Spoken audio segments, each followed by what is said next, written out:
Subscribe Muhammad Amjad Nadwi, Indian Islamic scholar. أعوذ بالله من الشيطان الرجيم بسم الله الرحمن الرحيم ولما جاءت رسلنا إبراهيم بالبشرى قالوا إنا مهلكو أهل هذه القرية إن أهلها كانوا ظالمين قال إن فيها لوطا قالوا نحن أعلم بمن فيها لننجينه وأهله إلا امرأته كانت من الغابرين ولما أن جاءت رسلنا لوطا سيء بهم وضاق بهم ذرعا وقالوا لا تخف ولا تحزن إنا منجوك وأهلك إلا امرأتك كانت من الغابرين إنا منزلون على أهل هذه القرية رزا من السماء بما كانوا يفسقون ولقد تركنا منها آية بينة لقوم يعقلون ولما جاءت رسلنا إبراهيم بالبشرى جب ہمارے بھیجے ہوئے ابراہیم کے پاس خوشخبری لے کر پہنچے اور بولے کہ ہم اس بستی کے لوگوں کو ہلاک کریں گے کیونکہ اس بستی کے لوگ ظالم ہیں۔ عرض کیا کہ اس میں لوط بھی رہ رہے ہیں۔ انہوں نے کہا کہ ہمیں معلوم ہے جو لوگ اس میں ہیں، ہم انہیں اور ان کے گھر والوں کو بچا لیں گے سوائے ان کی بیوی کے، وہ پیچھے رہ جانے والوں میں رہے گی۔ اور جب ہمارے بھیجے ہوئے لوط کے پاس گئے تو انہیں بڑی تکلیف ہوئی اور ان کا دل تنگ ہو گیا، اور انہوں نے کہا کہ نہ ڈریے اور نہ غمزدہ ہوئیے، ہم آپ کو اور آپ کے گھر والوں کو بچا لیں گے سوائے آپ کی بیوی، کیونکہ وہ رہ جانے والوں میں رہے گی۔ ہم اس بستی کے لوگوں پر ایک آفت نازل کرنے والے ہیں آسمان سے، اس وجہ سے جو وہ فسق فجور کر رہے تھے، یعنی کھلم کھلا نافرمان تھے، اور ہم نے اس میں ایک کھلے طور پر نشانی بھی چھوڑ دی ان لوگوں کے لیے جو عقل رکھتے ہیں۔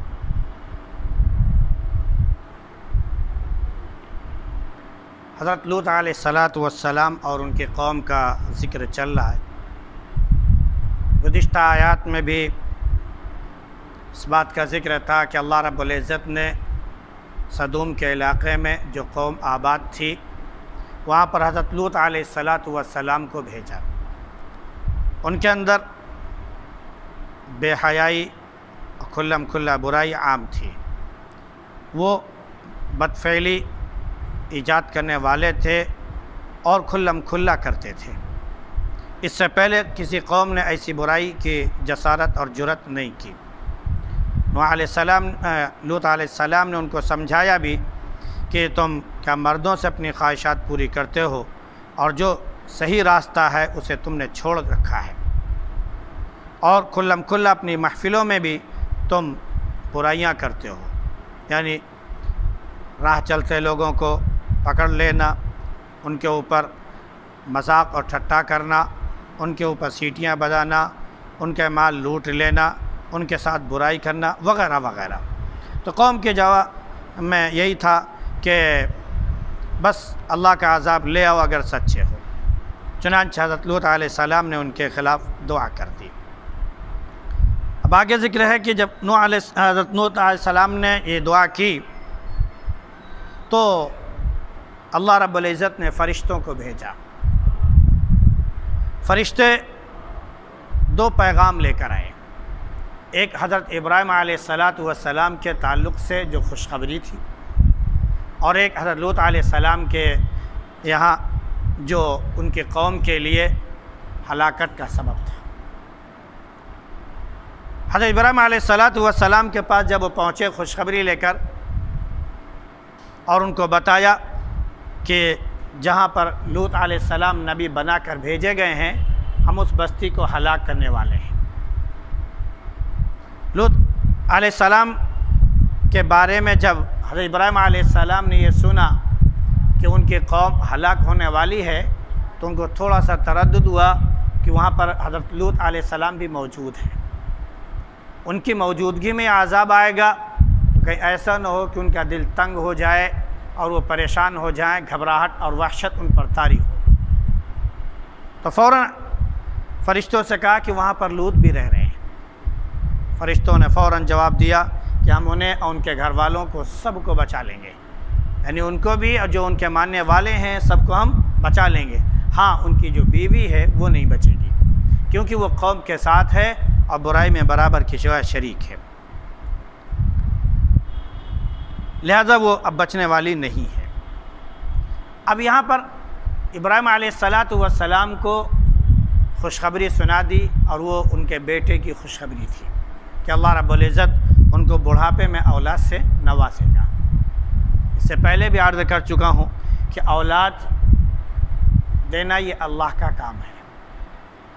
ہم کسی اور جگہ جا کر ہم یہ سوچیں کہ ہماری مرادیں پوری ہو جائیں گی اور اللہ کے ساتھ شرک کرنے لگیں، اللہ کو یہ گوارا نہیں ہے۔ اس لیے جب بھی کوئی ایسی نوبت آئے کسی کے ہاں اولاد نہ ہو تو ہمیشہ اللہ سے ہی وہ لو لگائے اور اللہ سے مانگے۔ ابراہیم علیہ السلام کے واسطے سے مانگے، زکریا علیہ السلام کے واسطے سے مانگے کہ اللہ جیسے تو نے اپنے نیک بندوں کو، انبیاء علیہ السلام کو اولاد سے نوازا جبکہ وہ بالکل مایوس ہو چکے تھے، اور ایسے وقت میں جبکہ اولاد کی بالکل نا امیدی ہو جاتی ہے تب تو نے اولاد سے نوازا، پروردگار ہمیں اولاد سے نواز دے،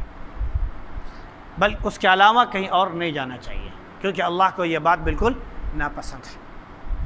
بہرحال جب فرشتے حضرت لوط علیہ السلام کے پاس پہنچے تو لوط علیہ السلام پر گھبراہٹ طاری ہو گئی، بڑے پریشان اور مضطرب ہو گئے کہ اب کیا کریں، کیونکہ قوم کے اندر جو برائی تھی، جو بدکاری اور بدفعلی ان کے اندر بالکل کھلے طور پر پائی جاتی تھی، اس کی وجہ سے مہمانوں کو بچانا، ان کی عزت آبرو بچانا یہ بہت مشکل کام ہو پا رہا تھا۔ اب یہاں پر دو نوجوان جو فرشتے تھے وہ نوجوانوں کی شکل میں، خوبصورت شکل میں وہ پہنچے تو لوط علیہ السلام بہت گھبرائے، بہت پریشان ہوئے کہ آخر ان مہمانوں کو ہم کیسے رکھیں، کیسے قوم سے بچائیں۔ اس لیے اس میں ذکر کہ سی ابی مذاق ابی زرعہ کہ ان کو بڑی تنگی ہوئی، بڑی پریشانی ہوئی کہ اب کیا کریں۔ تو فرشتوں نے کہا کہ آپ کو ڈرنے کی اور غمزدہ ہونے کی کوئی ضرورت نہیں ہے، کیونکہ ہم انسان نہیں ہیں کہ وہ ہمیں پکڑ سکے، ہم انسان نہیں ہیں کہ ہمارے ساتھ کوئی وہ برا سلوک اور بدفعلی وغیرہ وہ کر سکے، ہم تو اللہ کے بھیجے ہوئے فرشتے ہیں، وہ ہم کو چھو بھی نہیں سکتے ہیں، بلکہ آپ سن لیجئے کہ ہم ان کے اوپر عذاب لے کر آئے ہیں۔ حضرت ابراہیم علیہ السلام نے شک ظاہر کیا تھا کہ قوم میں موجود ہوں گے اور عذاب ہو جائے گا، کہیں ایسا نہ ہو کہ لوط علیہ السلام پریشان ہو جائیں۔ تو فرشتوں نے کہا تھا کہ ہم انہیں نکال لیں گے، انہیں بچا لیں گے۔ تو لوط علیہ السلام سے بھی انہوں نے یہی کہا کہ اِنَّا مُنَجُّوكَ وَأَهْلَكَ إِلَّا امْرَأَتَكَ، ہاں ہم آپ کو بھی بچائیں گے اور آپ کے گھر والے جو ہوں گے ان کو بھی بچائیں گے، آپ کے ماننے والے جو ہیں ان کو بھی بچائیں گے، لیکن آپ کی بیوی نہیں بچ سکے گی، کیونکہ وہ قوم کے ساتھ شریک ہو رہی ہے، وہ ان کی رہنمائی کر رہی ہے اس چیز میں، لہذا ہم ان کے اوپر عذاب نازل کرنے والے ہیں، اور اس بستی پر جو عذاب آئے گا وہ بہت بڑی آفت ہوگی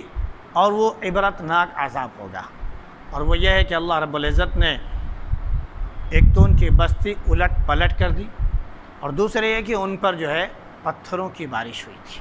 اور آج بھی وہ علاقہ موجود ہے، لوگ دیکھتے ہیں، وہاں سے پہنچتے ہیں تو عبرت حاصل کرنے کی جگہ ہے، اور جب بھی ادھر سے پہنچے تو ہم تیزی کے ساتھ وہاں سے گزر جائیں اور عبرت لیتے ہوئے گزریں کہ نافرمان قوموں کا اللہ رب العزت ایسے ہلاک کرتا ہے۔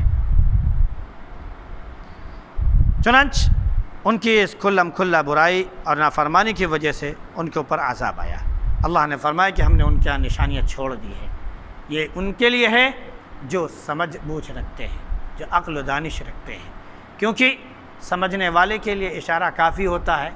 کہ جب وہ کوئی چیز دیکھتا ہے تو وہاں فوراً سبق وہاں سے حاصل کرتا ہے کہ ان کے اوپر اس وجہ سے عذاب آیا اس وجہ سے ان کی گرفت ہوئی، کہیں ایسا نہ ہو کہ ہم بھی نافرمانی کریں تو ہمارے اوپر بھی عذاب آ جائے، اس لیے وہ نافرمانیوں سے اور برائیوں سے توبہ کرے اور اللہ رب العزت سے رجوع کرے اور اپنے گناہوں کی معافی مانگے، تاکہ اللہ رب العزت بخشش سے نوازے اور اس پر رحم فرمائے اور اپنا کرم فرمائے اور گناہوں کی وجہ سے سزا سے محفوظ رکھے۔ اللہ ہم سب کے گناہ معاف فرمائے اور ہم سب کو نیکیوں کی توفیق نصیب فرمائے۔ سبحان اللہ وبحمدہ، سبحانک اللہم وبحمدک، ونشہد ان لا الہ الا انت